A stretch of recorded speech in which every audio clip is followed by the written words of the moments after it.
যিনি মসজিদের ইমাম, মসজিদের সব দায় দায়িত্ব তার কাঁধে আমানত।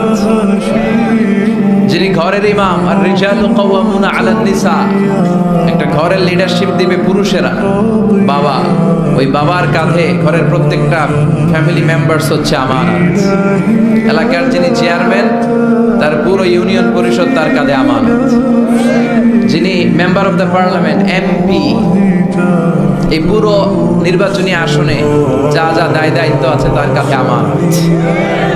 যিনি মন্ত্রী, তার মন্ত্রণালয়ের সবকিছু তার কাঁধে আমানত।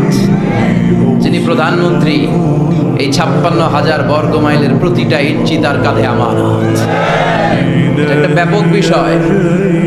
এজন্য আপনার ছেলে কোন পথে চলে, কার সাথে মিশে, টিভিতে কোন চ্যানেলটা দেখে, এই ব্যাপারে কিয়ামতের দিন আপনারা জিজ্ঞেস করবে কে? কুল্লুকুম রাঈন ওয়া কুল্লুকুম মাসউলুন আন রাইয়াতি। তোমরা প্রত্যেকে দায়িত্বশীল, আর প্রত্যেকের দায়িত্বের ব্যাপারে জিজ্ঞেস করবে কে? আমরা যেন আমাদের প্রত্যেকের দায়িত্বের ব্যাপারে সচেতন হই।